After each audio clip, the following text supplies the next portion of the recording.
नमस्कार, स्वागत है आपका ध्येय टीवी के डेली एमसीक्यू प्रोग्राम में। ये प्रोग्राम इसलिए ज़रूरी है और आप लोगों की अच्छी प्रतिक्रियाएं मिल रही हैं क्योंकि इस प्रोग्राम के माध्यम से आप 5 एमसीक्यूज़ रोज़ कर पाते हैं और एक दिवसीय परीक्षाओं के लिए जो महत्वपूर्ण होता है उसे जान पाते हैं। तो आइए शुरुआत करते हैं आज के कार्यक्रम की। देखते हैं पहला प्रश्न क्या है। बेहद आसान सा प्रश्न है। एक्स शक्ति 2021 भारत और किस देश के बीच एक द्विवार्षिक प्रशिक्षण अभ्यास है? ऑप्शंस हैं A France, B UK, C Spain या डी इटली।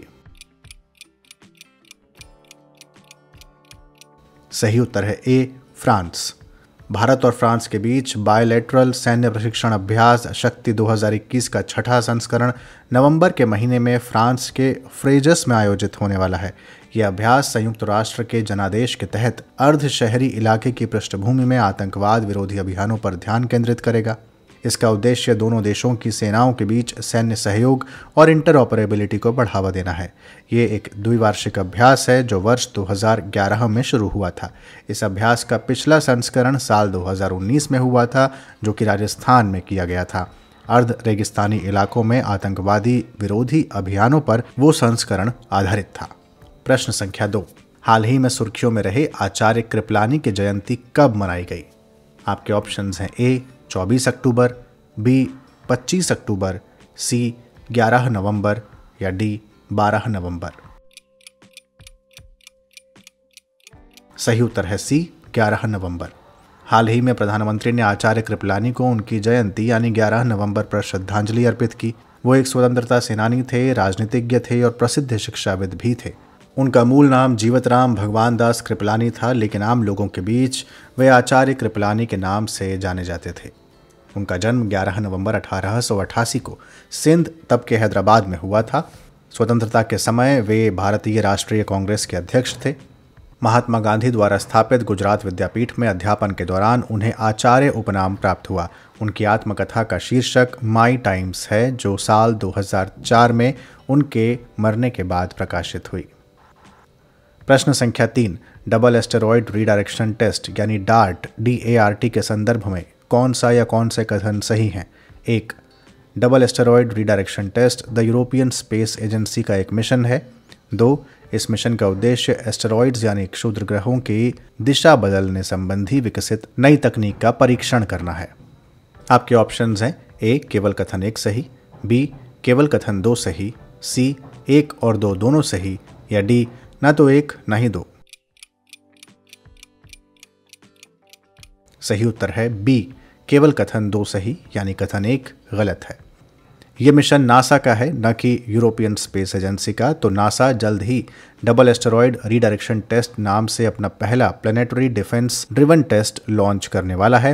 डार्ट अंतरिक्ष यान को स्पेसएक्स फाल्कन 9 रॉकेट द्वारा लॉन्च किया जाएगा।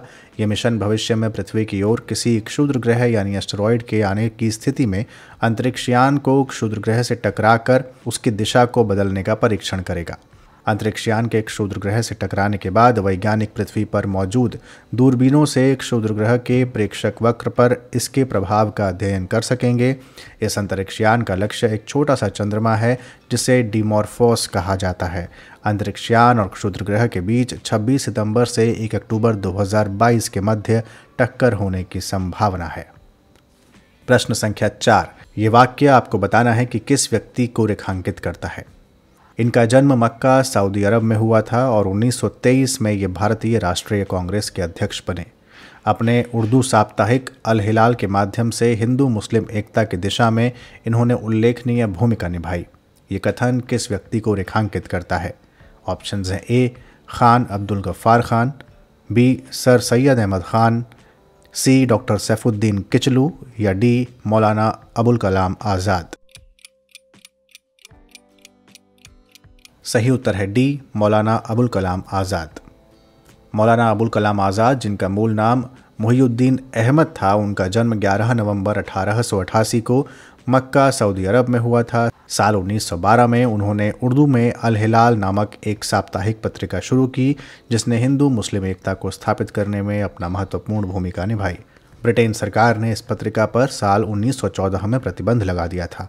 मौलाना आज़ाद 1920 में भारतीय राष्ट्रीय कांग्रेस में शामिल हुए और साल 1923 में पहली बार इसके अध्यक्ष चुने गए। 1940 में वो फिर से कांग्रेस के अध्यक्ष बने और 1946 तक इस पद पर बने रहे। मरणोपरांत साल 1992 में उन्हें भारत के सर्वोच्च नागरिक सम्मान भारत रत्न से सम्मानित किया गया। हम प्रत्येक वर्ष 11 नवंबर को इनकी जयंती को राष्ट्रीय शिक्षा दिवस यानी नेशनल एजुकेशन डे के रूप में मनाते हैं।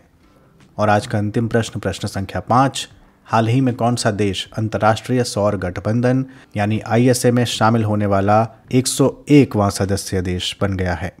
ऑप्शंस है A Uzbekistan, B Italy, C USA यानी संयुक्त राज्य अमेरिका या D जापान। सही उत्तर है C संयुक्त राज्य अमेरिका। हाल ही में USA अंतर्राष्ट्रीय सौर गठबंधन में शामिल होने वाला 101वां सदस्य देश बन गया है। यह गठबंधन एक संधि आधारित इंटर गवर्नमेंटल ऑर्गेनाइजेशन है जिसका प्राथमिक कार्य वित्त पोषण एवं तकनीक की लागत को कम करके सौर ऊर्जा के उत्पादन को बढ़ावा देना है। साथ ही यह गठबंधन one sun one world one grid को लागू करने की नोडल एजेंसी भी है। One sun one world one grid की बात करें तो इसका उद्देश्य एक विशिष्ट क्षेत्र में उत्पन्न सौर ऊर्जा को किसी दूसरे क्षेत्र की बिजली की मांग को पूरा करने के लिए स्थानांतरित करना है।